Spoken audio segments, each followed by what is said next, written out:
Salam lintas hobi.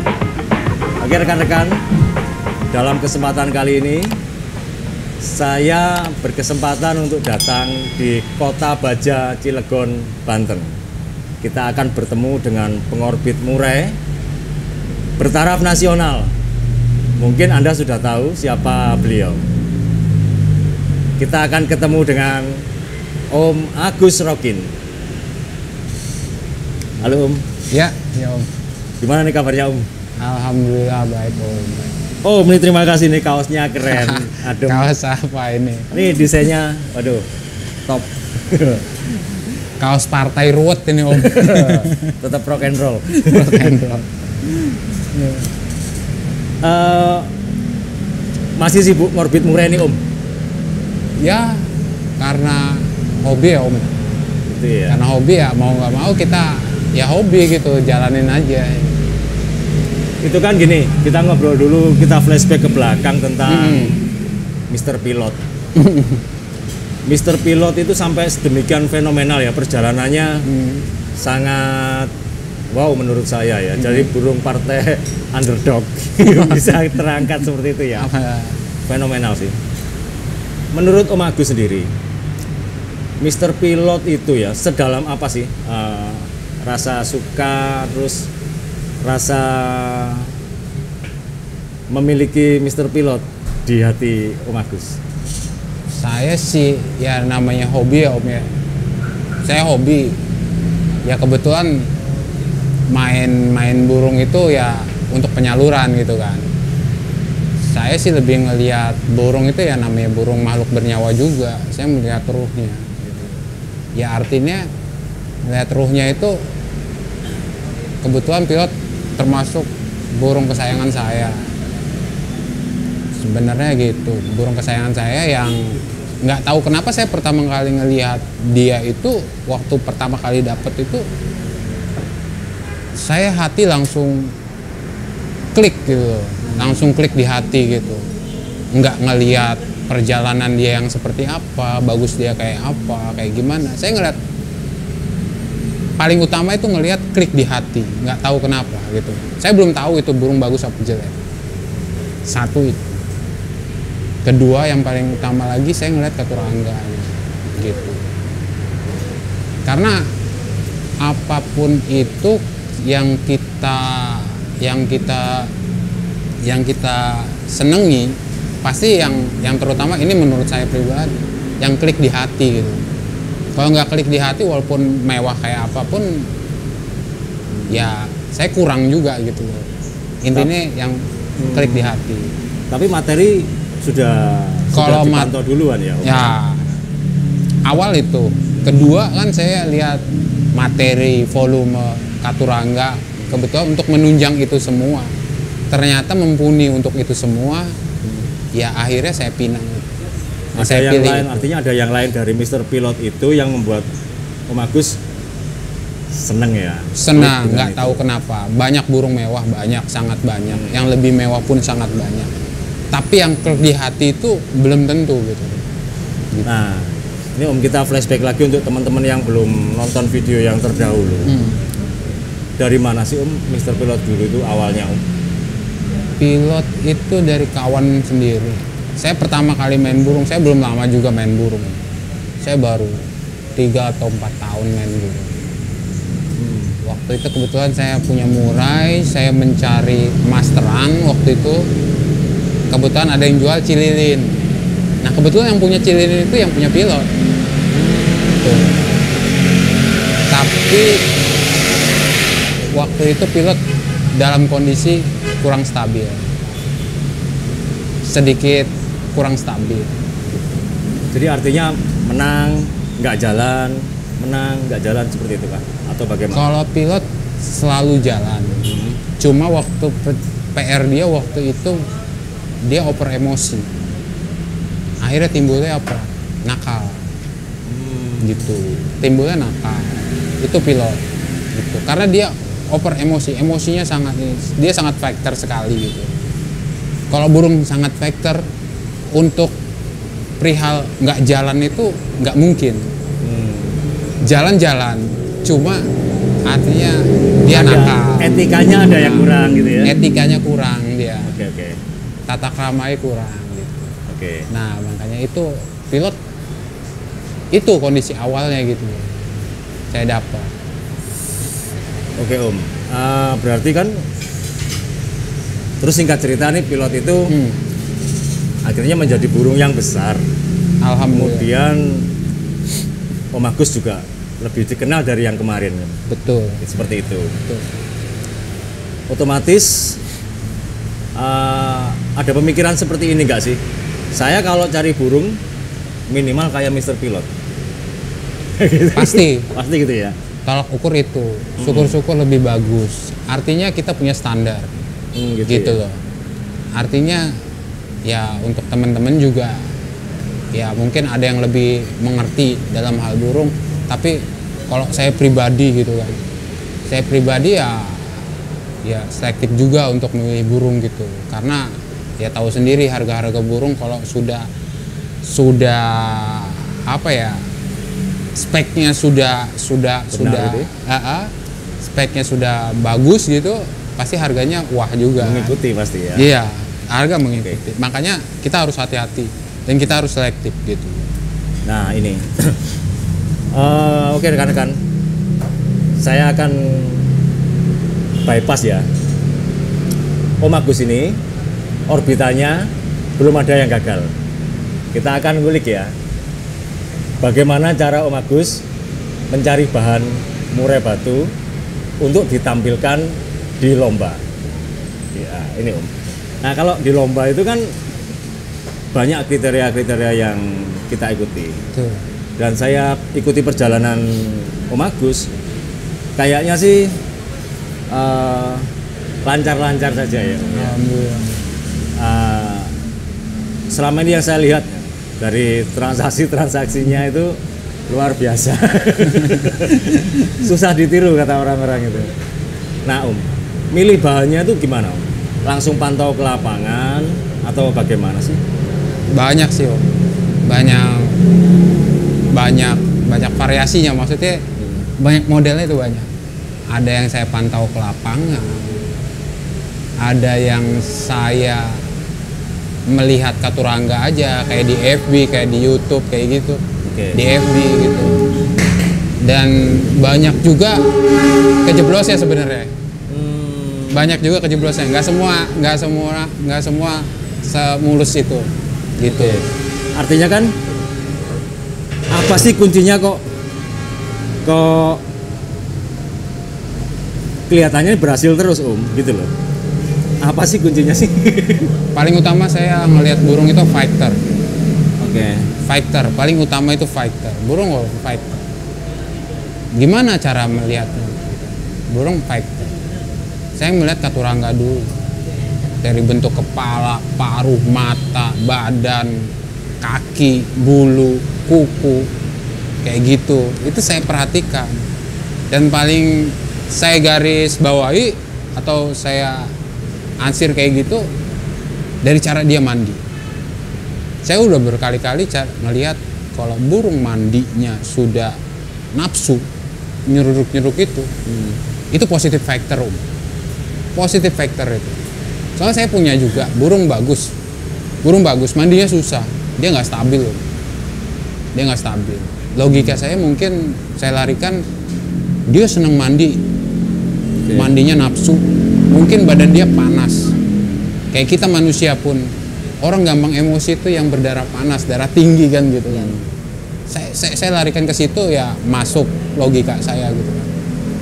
Makanya saya mencari yang mandinya enak gitu. Pokoknya diurusnya gampang deh burung gitu. Itu lari ke mental kan. Nurut gak gitu ya, jadi artinya. Bukan masalah nurut. Artinya gampang di burung liar pun, gerabak pun gitu. Kalau dia emang mentalnya bagus, dia diurusnya gampang. Nah Om, berbicara yang gerabak tadi itu, antara gerabak dan jinak Om, apakah Om Agus punya kriteria tertentu? Jadi burung harus gerabak atau burung harus jinak? Seperti itu? Nggak masalah. Kembali lagi ke yang tadi. Saya ngelihat fighter mentalnya dia. Itu dulu ya? Fighter, iya itu dulu. Oke. Perihal mau jinak atau tidak, udah masalah. Banyak kok burung jinak yang koncer juga di event nasional, yang fighter juga ternyata. Soalnya jinak tidak bisa menutupi fighter. Maksudnya si fighter, kalau fighter emang benar-benar fighter gitu. Tidak peduli itu jinak Tidak atau perlu berapa. jinak atau gerabah. Oke. Nah, tadi kita lihat dari pola mandi yang seperti itu. Ini kan Om kalau yang pantau di sekitar kota Cilegon ini Cilegon. ya.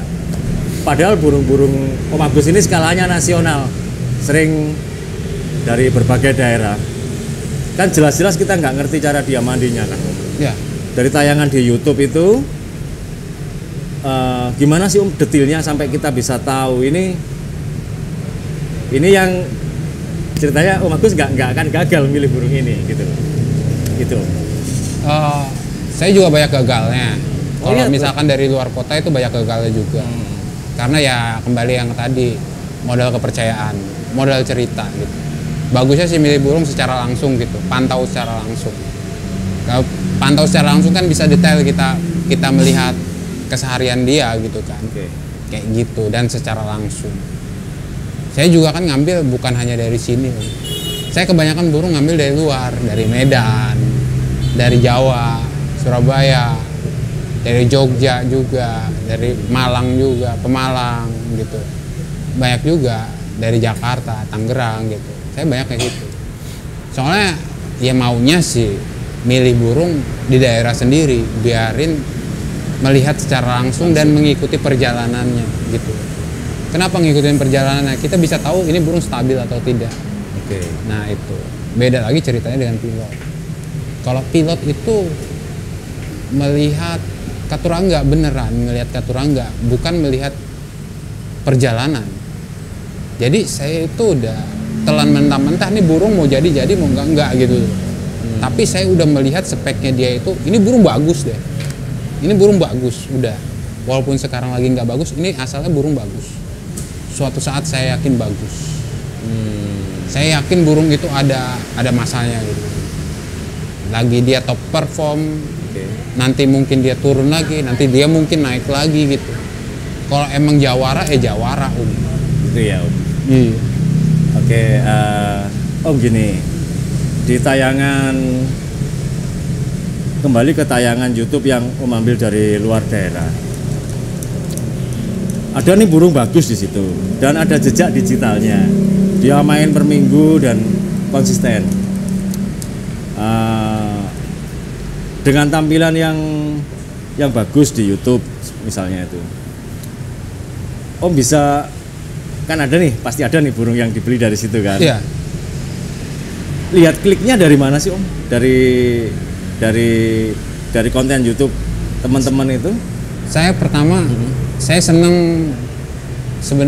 seneng burung itu burung saw. Jujur aja saya seneng burung saw.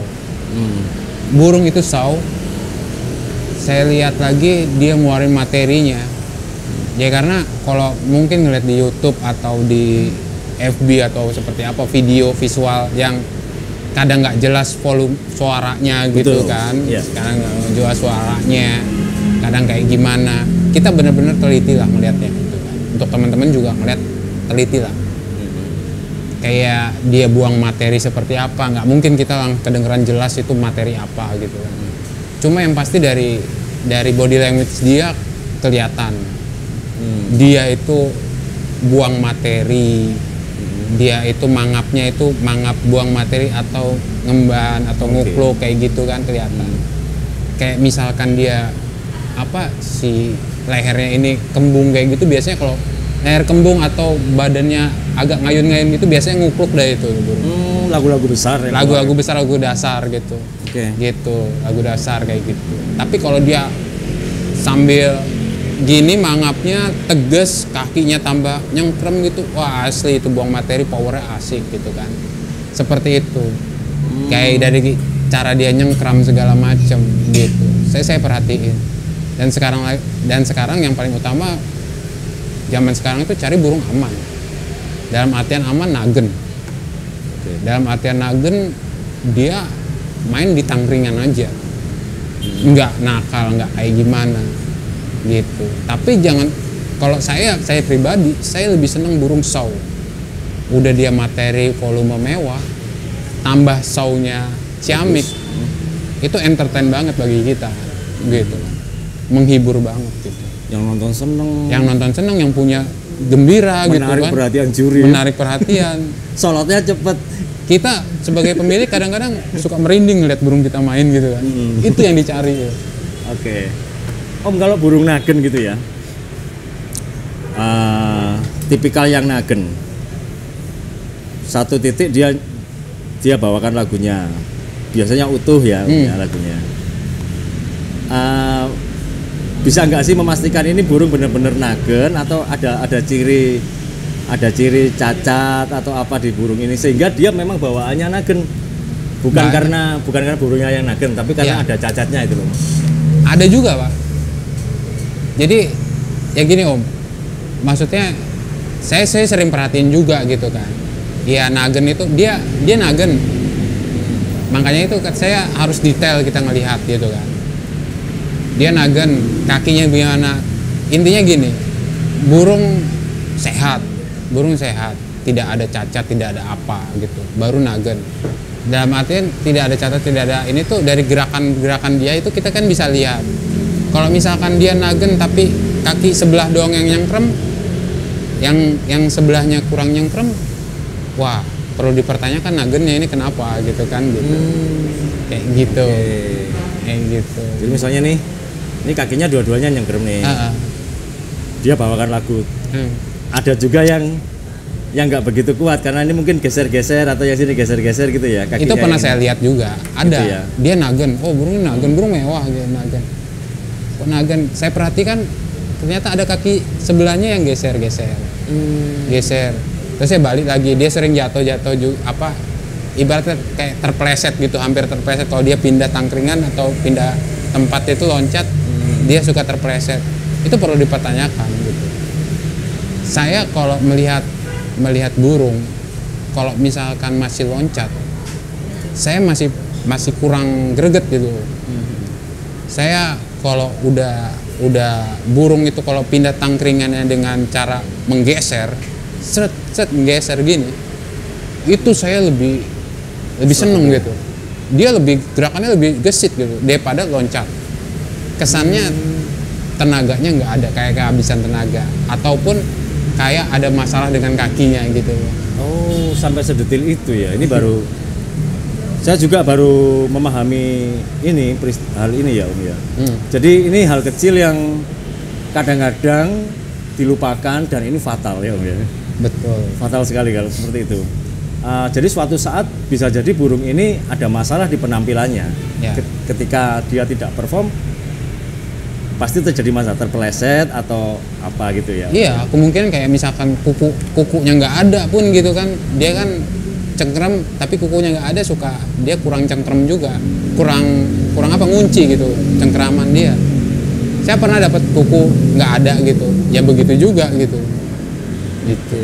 Jadi detil pemilihan bahan ini yang perlu kita perhatikan, bukan hanya materi yang cakep, penampilan yang cakep, ternyata ada detil-detil lagi yang harus kita perhatikan dengan seksama. Kita cari yang sempurna gitu, kalau bisa gitu. Kalau bisa ya. Oke Om Agus, kalau saya memahami dari pembicaraan kita tadi, pemilihan bahan yang dilakukan oleh Om Agus ini, ke materi jelas harus bagus, penampilan harus bagus, dan ini nanti akan menuju ada orientasi dimainkan di event yang besar, atau dengan kata lain CC-nya tinggi. Kayak gitu ya Om ya. Betul. Nah Om, percaya nggak sih ada kasta? Burung itu punya kasta. Jadi yang burung di event nggak bisa main di latber, burung latber nggak mampu juga main di event. Kayak gitu Om. Saya percaya pada dasarnya gini Om, bukan kasta menurut saya. Ya, pembawaan dia. Kayak contoh kayak pilot itu di Cilegon nggak nggak bagus lah namanya gitu, kurang inilah namanya. Karena saya nggak pernah main di Lakber Lapres pilot. Walaupun saya main di Lakber Lapres, dia paling masuk peringkat berapa gitu, kurang maksimal. Kita nggak usah takut ya, buat teman-teman juga kan, kalau kita yakin, yang penting yakin. Kalau kita yakin sama burung kita, oh burung kita bagus, punya materi begini, volume begini, gaya begini, saya yakin nih gitu. Cuma pas dia coba di Lakber Lapres, kok masih ada nakal, masih ada begini, masih kurang mainnya gini-gini. Cobalah naik ke jenjang berikutnya gitu. Siapa tahu dia maunya ketemu burung-burung yang sepadan sama dia atau lebih gila dari dia. Mungkinan dia baru terpancing jiwa dia yang sesungguhnya itu di situ gitu. Kayak contoh pilot. Saya sendiri gambling lah masalah itu. Saya yakin nih burung bagus, gaya materi masuklah ke event ini gitu, PIO ini gitu. Saya yakin masuk kalau burung ini kerja maksimal. Saya coba, ternyata benar, ketemu burung bagus, dia malahan lebih bagus gitu, kayak gitu. Makanya yang banyak teman-teman saya lakuin itu kan, dia coba, emang kita coba-coba di Lakber Lapres. Wah burung ini masih nakal, wah kurangin ini, oh terlalu birahi, oh kurangin ini, gini-gini. Dan tidak ada pas, dia sudah rubah settingan, bukannya makin bagus, malah makin rusak tuh burung. Udah habis bodrek banyak juga. Bodrek banyak gitu. Kita intinya jangan takut mencoba. Coba, kira-kira kita udah yakin, oh ini udah settingan udah enak, padahal ini di rumah udah enak, ini begini udah enak. Coba ditempatin tiket-tiket agak mahal yang burungnya itu ya lebih rapih, lebih bagus-bagus kompetitornya gitu kan. Kalau Lakber Lapres ya nyun sewu gitu kan, ya maaf gitu. Siapa tahu masih ada burung-burung yang coba-coba. Betul. Jadi dia melihat burung itu jadi ikut-ikutan seperti apa, atau dia kurang tertekan, dia kurang tekanan, makanya dia nggak top perform gitu kan. Kurang sepadan lawannya. Kurang sepadan gitu. Kemungkinan itu terbukti sama pilot. Saya bukan hanya sekedar ngomong, itu yang saya alami itu juga. Itu saya alami. Pilot nggak pernah main di Lakber Lapres. Pilot main di event. Di sini pun main di event terus. Alhamdulillah nggak pernah jong. Di saya di event itu nggak pernah jong. Siap. Termasuk di orbitan Om Agus ya. Setelah Mr. Pilot juga demikian. Dimainkan juga di event-event seperti itu. Ya kalau saya sih gini bukannya saya nyombong atau gimana. Saya pengen belajar supaya saya besar gitu. Maksudnya bukan besar, artinya saya pengen belajar supaya saya seperti yang lain gitu. Sekarang buat apa kita punya burung bagus, kita berarti nggak yakin dong kalau main cuma di Lakber tok gitu. Giliran ada event di luar, namanya juga Lakber Lapres, latihan bersama, latihan prestasi. Kalau lomba itu ya event, gitu loh Om. Jelas yang datang burung sudah terukur semua ya? Burung yang sudah terukur. Artinya kalau kita cuman hanya di Lakber Lapres buat apa? Capek gitu. Saya bukan nyari rupiah juga Om, gitu. Saya nyari tolak ukur prestasi gitu. Sampai kemana nih mampuan burung saya gitu. Kalau saya main di event burung saya tidak mampu, ya berarti nggak layak nih burung gitu. Gitu. Tergantung keyakinan kita. Oke. Ini dengar-dengar nih Om, burung-burung Om yang bermain di event belum memuncak prestasinya, tapi sudah keburu sold out ya Om. Sering nggak seperti itu? Ada juga. Saya kayak contoh saya beli pastol kayak gitu. Belum saya mainkan pun udah sold out ada gitu. Ya. Karena ya itu saya gini, saya itu main itu kalau saya benar-benar udah siap. Saya nggak mau konyol juga loh. Giliran hoki itu belakangan. Namanya kita main makhluk hidup ya. Tapi kalau kita udah yakin, udah siap, insya Allah gitu kan. Kalau masalah juara nggak juara itu belakangan. Yang penting kita lihat burung kita tampil nggak di situ. Tampil nggak, kemampuan. Yang penting persiapan kita udah matang, itu aja. Jangan sekali-kali saya nggak mau burung belum siap, belum apa udah main dibawa aja gitu kan. Nanti giliran nggak juara ngoceh-ngoceh gitu. Katanya dikadalin juri gitu ya. Dikadalin juri, nyalahin IO gitu. Sebenarnya gitu. Kalau di event gitu kan menurut Om Agus nih, juri yang datang kan juga sudah biasa menilai burung yang sekelas itu. Yeah. Pressure dari peserta juga tinggi kan gitu. Pernah nggak sih merasa dikadalin gitu? Masalah dikadalin sih pernah juga. Makanya saya jujur aja, setiap saya main itu saya shoot burung saya sendiri. Artinya untuk pembelajaran saya sendiri. Untuk pelajaran, soalnya saya lihat yang saya alami. Sewaktu on the spot sama sewaktu di rumah. Iya, oke. Setelah melihat hasilnya itu berbeda. Waktu on the spot di lapangan, saya melihat wah burung saya paling bagus di perasaan. Wah. Tapi setelah dicerna, ditonton lagi di rumah, benar-benar dicerna, oh kurangnya ini. Itu untuk pembelajaran saya. Oke, untuk evaluasi ya. Iya, untuk evaluasi gitu. Saya nggak berani ngomong tanpa alasan. Berani menjas tanpa alasan. Kita lihat dulu. Coba misalkan gini, burung saya juara 2 atau 3 atau nggak juara. Coba saya nanti lihat, pasti kan muncul juga di YouTube yang juara-juara. Coba saya mau lihat tuh juaranya kayak apa sih? Saya bandingkan dengan burung saya. Saya gitu, Om. Saya di rumah begitu. Kalau misalkan, oh iya dia layak kok juara 1, dia mewah gitu. Soalnya waktu on the spot itu waktu di lapangan.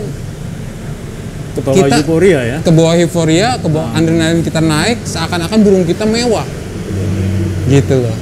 Saya nggak menyalahkan juri juga gitu. Saat evaluasi kelihatan nih, Saat ternyata evaluasi dia ngembung di sininya. Nah, begitu. Lagunya gede-gede gitu. Pokoknya kelakuan dia selama penjurian selama 10 menit gitu kan. Rata-rata 10 menit kan di event. 10 menit. Itu pasti bisa terbaca lah kelebihan dan kekurangan burung kita. Oke, Om Agus, berlanjut nih. Dari materi yang dimiliki Om Agus, materi murai batu kayaknya seragam semua, dari show, materi, gaya, katuranggan, komplit. Padahal yang dinilai cuma variasi lagu dan sebagainya, malah Om Agus sudah ngambil banyak materi kan di situ. Nah, dari situ Om,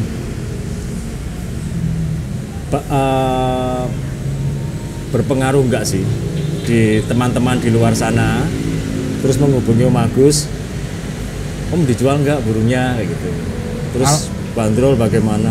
Alhamdulillah Om, pada dasarnya gini, saya sebenarnya bukan bakul, benar-benar pure bakul.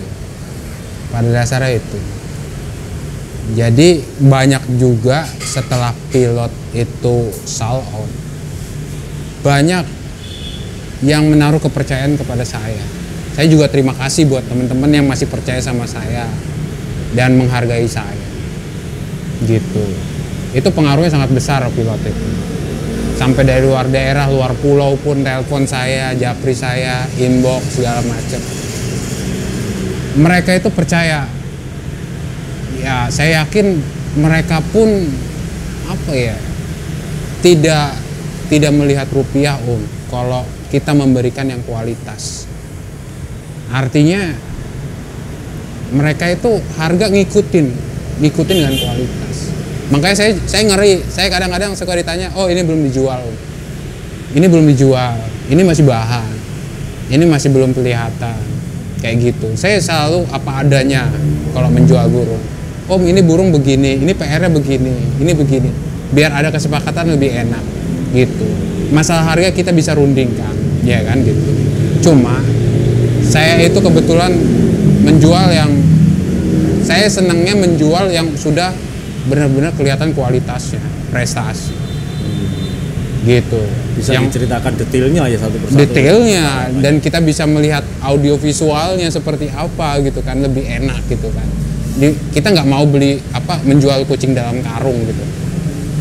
Terus ya alhamdulillah banyak yang berminat, akhirnya banyak order gitu kan, logikanya kan seperti itu kan. Banyak yang minta cariin, Om kalau ada burung bagus tolong kabarin. Bos-bos pun ada, Om kalau ada burung bagus kabarin gitu.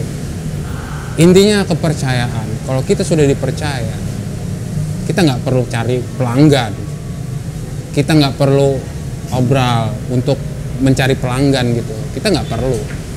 Intinya kepercayaan. Kalau orang sudah percaya sama kita mau ngomong A, mau ngomong B, ya itu orang percaya. Kualitas berbanding lurus dengan harga gitu ya. Iya. Setuju ya. Orang beli kan mau untuk dimainkan, mau prestasi, mau yang bagus. Masalah rupiah jangan menyepelekan orang-orang hobi deh. Hobi itu nggak bisa dibeli dengan rupiah. Saya yakin itu. Gitu. Kalau dia udah senang, mau berapapun dibayar. Iya. Lucunya di teman-teman burung itu seperti ini Om ya. Kadang beli sendal jepit aja nggak mau dia ya, tapi beli burung jutaan. Itu hobi kan? Gitu ya, seperti udah itu di ya. hati tuh ya. Ngalamin juga ya Om ya. Ya hobi itu kan lebih lari ke banyak faktor. Emang benar-benar hobi dari hati. Ada juga yang gengsi, ada yang emosi, bisnis oriented. ada yang dendam pribadi gitu. Ada Om. Nah Om, ini kan tadi kan kita udah ngomongin kliennya Om Agus ya, dari pihak pembeli. Nah ini sekarang teman-teman yang mau masukin murai kan banyak juga toh Om Agus. Ini aku punya burung bagus nih. Ini materinya kayak gini-gini, nah seperti itu pasti banyak dong. Banyak.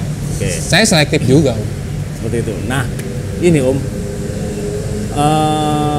bagaimana Om Agus menentukan grade dari murai yang akan dibeli dari tawaran teman-teman seperti itu? Ya, jangan salah ya teman-teman ya. Saya bukannya menggurui atau seperti apa. Kita punya burung, misalkan saya punya burung. Oke. Saya punya burung, saya hargain sekian. Nih mau jual sekian. Coba lihat burungnya. Yang beli pun nggak bodoh.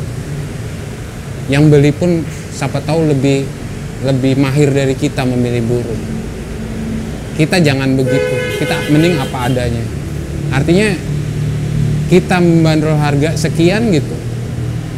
Si pembeli itu kadang-kadang, wah ini pantasnya cuma sekian. Kayak saya contoh gitu, saya secara nggak langsung bisa dong mengkelas-kelaskan harga. Oh burung ini harga sekian pantasnya. Oh ini dengan kualitas sekian pantasnya sekian. Ini dengan kualitas sekian pantasnya sekian. Kualitas burung mewah. Prestasi di mana? Di event apa? Siapa lawannya? Siapa lawannya? Itu. Gitu. Ada yang ngomong sama saya, wah biarin kayak Mr. Pilot, biar harganya fantastis gitu kan. Pilot lawannya siapa? Eventnya berapa? Di mana? Tiket berapa? Yang intinya lawannya siapa gitu? Kompetitornya siapa? Dari situ kan artinya kan adu kualitas tuh. Di kompetitor di event itu adu kualitas. Kalau pilot menaruh harga sekian, wow itu pantas gitu. Sedangkan alhamdulillah pilot harganya bukan saya yang buka. Yang beli langsung, yang nawar sekian. Oke, jadi artinya kan si pembeli juga paham juga toh dengan siapa lawannya pilot, kemudian eventnya di mana. Ini bukan burung ecek-ecek yang dilawan itu kan artinya. Apalagi dia berani beli harga sekian, misalkan menaruh harga di atas 100. Itu yang beli otomatis sudah paham dengan burung. Nggak mau konyol dong, ngeluarin duit 100. Nggak jadi apa-apa gitu kan. Apalagi lebih dari 100 gitu. Ya artinya kalau angka yang sudah di atas 100 gitu, 50 ke atas dah, itu benar-benar yang kualitasnya kita bisa berikan apa gitu dengan yang kita berikan ke penjual itu dengan harga segitu gitu. Makanya Makanya teman-teman, saya bukan menjelekan teman-teman misalkan mau jual ini, oh ini baru di Lakber, Lapres harganya sekian, bukan. Coba dulu, kalau mau harga lo naik, cobalah di event-event yang ini gitu kan, coba deh gitu kan. Gitu. Ketemu dengan lawan yang lebih tangguh gitu. Saya sih syukur-syukur beli burung murah, saya coba tiba-tiba di event gede, di tiket ini lawannya berat-berat, burung saya juara, dikejar-kejar orang, itu kan lebih mantap ya. Jadi tontonan. Langsung kelunding transfer ya. Walaupun itu prestasinya di belakangnya belum ada. Oke. Gitu. Orang melihat hasil akhir kan. Gitu. Nggak ngelihat cerita zaman kuno gitu, nggak ngelihat cerita dulu-dulunya kayak gimana, enggak. Gitu. Oke. Realistis lah.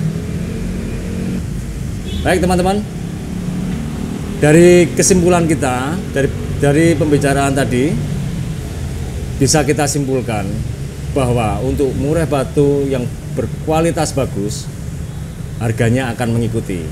Terus cetak murai juara, tetap semangat. Salam lintas hobi.